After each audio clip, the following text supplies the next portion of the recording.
+2 exam തീർന്നു. State, CBSE, ICSE. അതിനൊപ്പം തന്നെ പ്രധാനപ്പെട്ട എൻട്രൻസുകളായിട്ടുള്ള കീം, നീറ്റ്, JEE പോലുള്ള എൻട്രൻസുകൾക്ക് അപ്ലിക്കേഷൻ ഫോം കൊടുക്കാനുള്ള സമയം കഴിഞ്ഞുപോയി. ഒരുപാട് കുട്ടികൾ +2 കഴിഞ്ഞതിന് ശേഷം കൃത്യമായി ഇപ്പോഴും പ്ലാൻ ചെയ്തിട്ടില്ല. ഏത് കോഴ്സ് എടുക്കണം, എവിടെ പോയി പഠിക്കണം അറിയില്ല. ആ കുട്ടികളോടാണ് എനിക്ക് പറയാനുള്ളത്. നമ്പർ 1, ഇനിയും ചില എൻട്രൻസുകൾ ബാക്കിയുണ്ട്. For example IMU CET, Indian maritime university entrance test. അത് എഴുതിയാൽ നിങ്ങൾക്ക് സ്പോൺസർഷിപ്പോട് കൂടി ഷിപ്പിംഗ് മേഖലയിൽ ജോലി കിട്ടും. അതുപോലെ തന്നെ പ്രൈവറ്റ് എൻട്രൻസുകളായിട്ടുള്ള Vellore institute of technology VIT entrance, SRM യൂണിവേഴ്സിറ്റിയുടെ JEE എൻട്രൻസ്, ഇതെല്ലാം ഇപ്പോഴും ലൈവായി നിൽക്കുന്നുണ്ട്.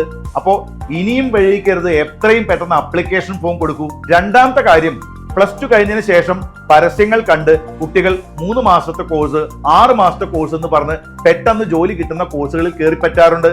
പെട്ടെന്ന് ജോലി കിട്ടുന്നത് ശരിയാണെങ്കിൽ പോലും അതിനുശേഷം അവർക്ക് കിട്ടുന്ന ശമ്പളം വളരെ തുച്ഛമായ ശമ്പളമായിരിക്കും. അപ്പൊ അവരോട് പറയാനുള്ള കാര്യം ഇതാണ്, നമുക്ക് ഇന്ത്യയിൽ ഒരുപാട് പ്രൈവറ്റ് ഇൻസ്റ്റിറ്റ്യൂഷൻസ് ഉണ്ട്. അവിടെ പോയാൽ നിങ്ങൾക്ക് നല്ല ഡിഗ്രി കോഴ്സുകൾക്ക് പഠിക്കാൻ കഴിയുകയും ചെയ്യും. അങ്ങനെയാണെങ്കിൽ 2 ഓപ്ഷനാണുള്ളത്.